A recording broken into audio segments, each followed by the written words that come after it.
Bonjour tout le monde. Suite à la demande de plusieurs élèves de ma chaîne, dans cette vidéo, je vais vous proposer une série d'exercices corrigés sur la complexité algorithmique. Dans cette même vidéo, je vais vous présenter quelques parties comme complément de cours Initiation à la complexité algorithmique. Bienvenue tout le monde.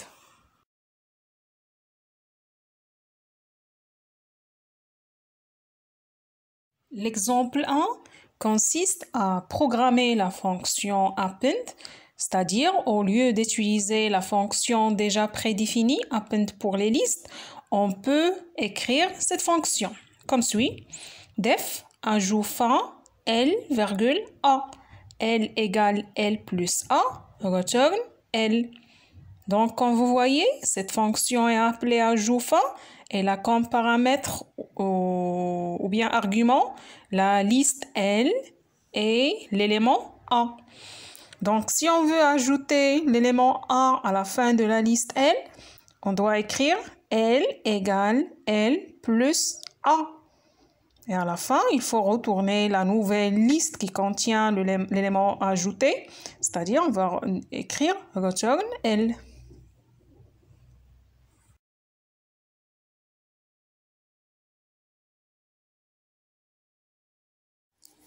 Pour calculer la complexité de cette fonction, on va appliquer les méthodes que j'ai déjà présentées dans le dernier cours disponible sur ma chaîne, Initiation à la complexité algorithmique. Donc, comme vous voyez, cette fonction contient deux instructions. Donc, on doit calculer le coût de chaque instruction et vers la fin, on peut déduire facilement la complexité de cette fonction. Donc, la première instruction, L égale L plus A. Son coût égale à 2 parce qu'il contient deux opérations élémentaires. Une opération arithmétique qui est l'addition et l'affectation. La deuxième instruction, return L, c'est une opération élémentaire. Son coût égale à 1. Donc, pour calculer la complexité de cette fonction, on doit faire une sommation de tous les coûts des instructions de cette fonction. Donc, le coût de cette fonction égale 2 plus 1 égale à 3. Donc, 3 est une constante. On peut dire tout simplement que la fonction ajout fin est en grand taux de 1. Une remarque très importante, quelle que soit la taille de la liste, le nombre d'opérations est constant. Donc, le temps de calcul est constant.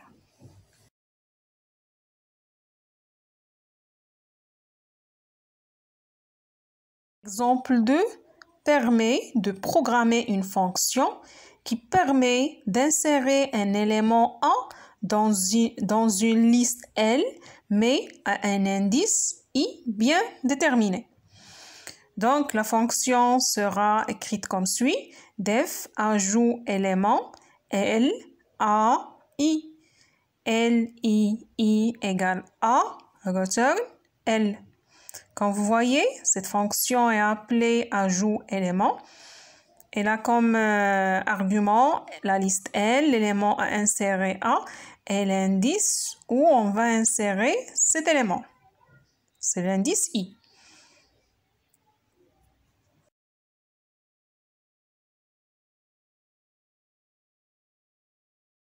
Pour calculer la complexité de cette fonction, on va procéder de la même manière que l'exemple 1.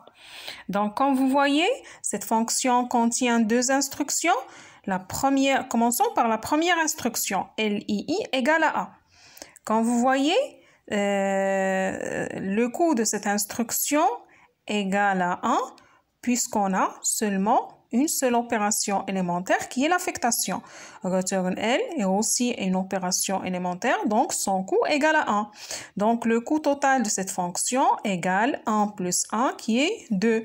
Donc, quelle que soit la taille de la liste, le nombre d'opérations est constant et le temps de calcul sera aussi constant. C'est pour cette raison, on va dire tout simplement que la fonction ajout élément est en grand taux de 1.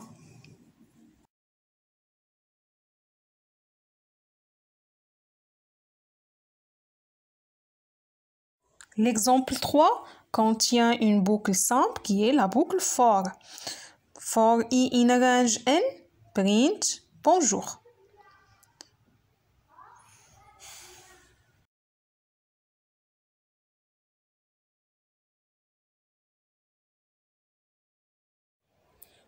D'après le cours, pour calculer le coût d'une boucle, normalement, il faut calculer le coût de chaque instruction à l'intérieur de la boucle. Ensuite, il faut voir le nombre d'itérations de cette boucle. Et par la suite, on peut calculer facilement le coût de la boucle en question.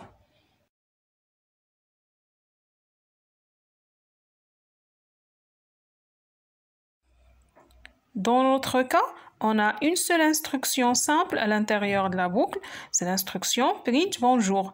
D'après le cours, son coût égale à 1 puisqu'il s'agit d'une opération élémentaire.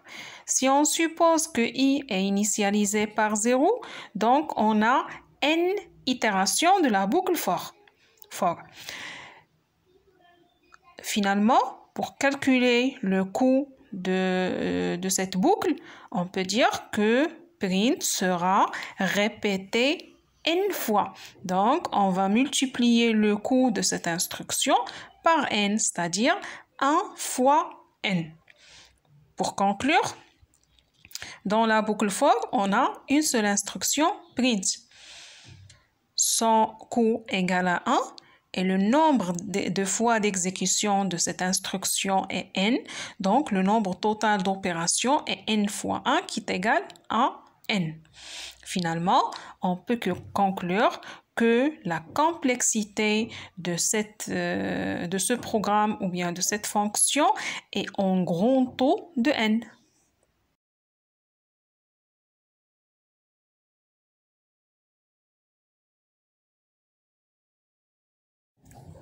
L'exemple 4 propose une fonction qui permet de remplir un tableau.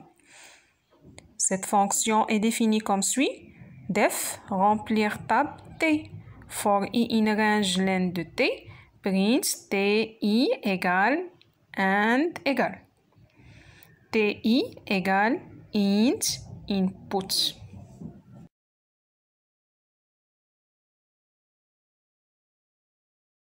Pour calculer la complexité de cette fonction, on va procéder comme suit.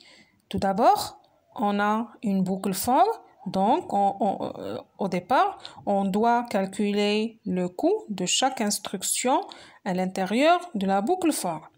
On a deux instructions. La première instruction print, puisqu'il s'agit d'une opération élémentaire, son coût égale à 1.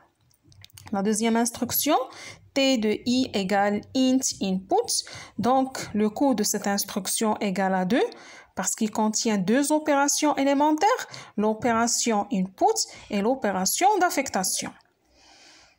Si on suppose que I est initialisé par 0, donc le nombre d'itérations de la boucle for est len de t. Si on suppose n égale len de t, on peut dire tout simplement que les deux instructions seront répétées 3 fois n. Pour conclure, et pour récapituler, le paramètre de complexité est la taille du tableau d'entrée T. En fixant I, on exécute 3 opérations, print, input et affectation. Donc, le nombre de fois d'exécution de ces 3 opérations est n qui égale len de t. Le nombre total d'opérations est 3 fois len de t qui est égal à n. Finalement, on peut dire que la fonction remplir tab est en grand taux de n ou bien en grand taux len de t.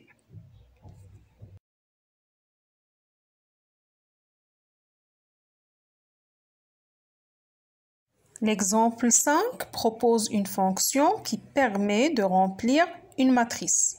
Cette fonction s'écrit comme suit. Def remplir mat m n p. For I in range n, for J in range p, print TIJ égale and égale, TIJ égale int input.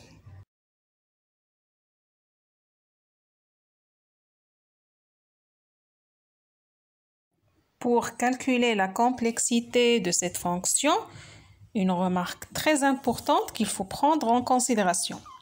Cette fonction utilise deux boucles imbriquées, for i et for j. À l'intérieur de la deuxième boucle, on a deux instructions. Donc, tout d'abord, il faut calculer le coût de chaque instruction à l'intérieur de la boucle for j.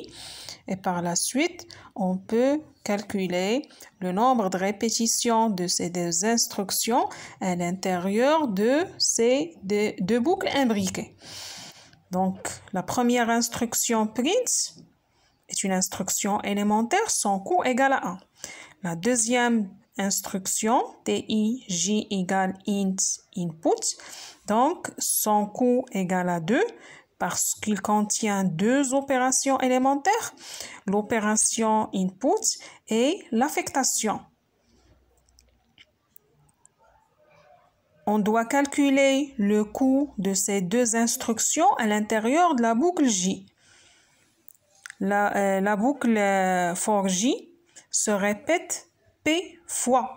Donc, on peut déduire que ces deux instructions se répètent 3 fois P fois à l'intérieur de la boucle J. Et le tout se répète N fois à l'intérieur de la boucle for I.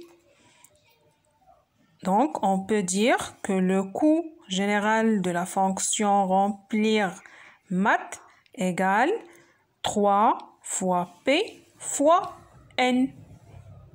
Finalement, on peut déduire que la fonction remplir mat est en grand taux N fois P.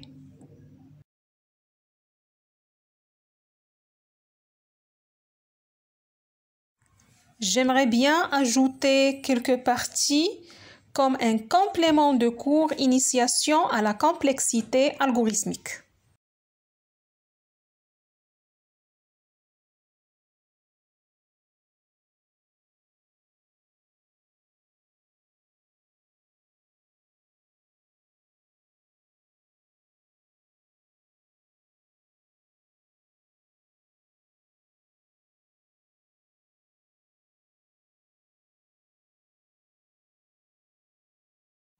Je vous présente la complexité des opérations les plus utilisées sur les listes, comme append et en grand taux de n, insert et en grand taux de n, copy et en grand taux de n, len de s et en grand taux de 1, s de i en grand taux de 1, x in s et en grand taux de 1, max S est en grand taux de 1 et min S est en grand taux de 1.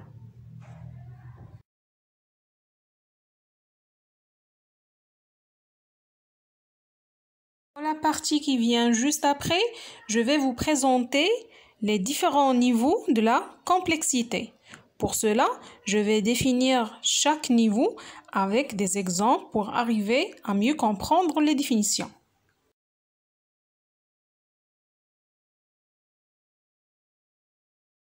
Complexité constante. Un algorithme est en temps constant, c'est-à-dire en grand taux de 1, si son temps d'exécution est indépendant du nombre de données. Comme par exemple, retourner le premier élément d'une liste ne dépend pas de la longueur de la liste.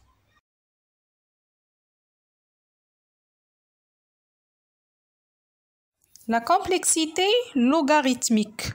Un algorithme de complexité logarithmique, c'est-à-dire en grand taux ln de n, croît de façon linéaire en fonction de 2 à la puissance n.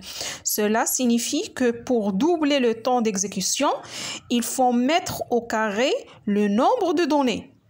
Par exemple, la recherche par dichotomie dans un tableau trié est de complexité grand taux ln de n. Pour la plupart, ces algorithmes sont dans la pratique très performants.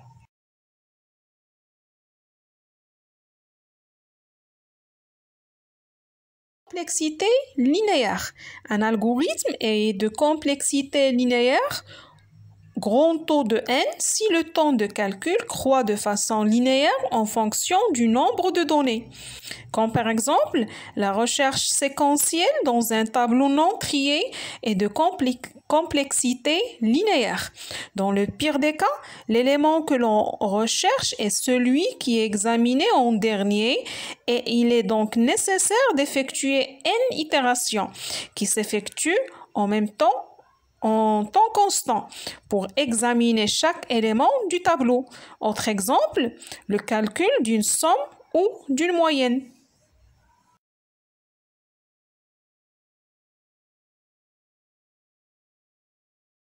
La complexité log linéaire, c'est ce qu'on appelle la complexité quasi linéaire. Certains algorithmes de tri sont de complexité grand taux n ln de n. C'est le meilleur résultat qu'il est possible d'obtenir avec des tris par comparaison.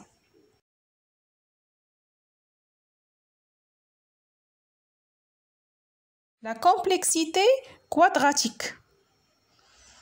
D'autres algorithmes de tri construits avec deux boucles imbriquées effectuent un nombre d'itérations de l'ordre de n carré.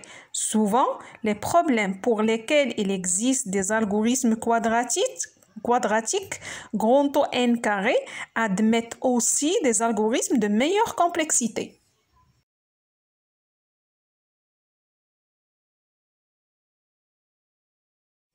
La complexité polynomiale.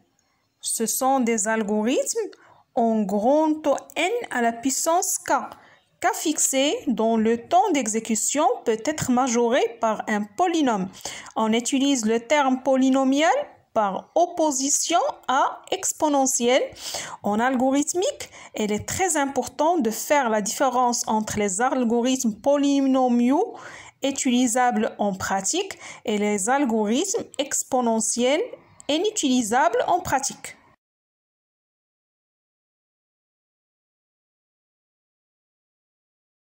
La complexité exponentielle. Ces algorithmes en grand taux k à la puissance n avec k supérieur strictement à 1 sont tellement longues à l'exécution qu'on ne les utilise presque jamais. Malheureusement, il existe des problèmes pour lesquels les seuls algorithmes de résolution exacte connus à l'heure actuelle sont de complexité exponentielle.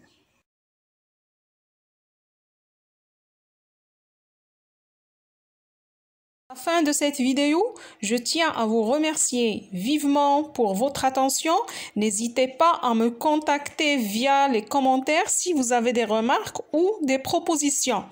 Je vous souhaite un bon apprentissage et à la vidéo prochaine.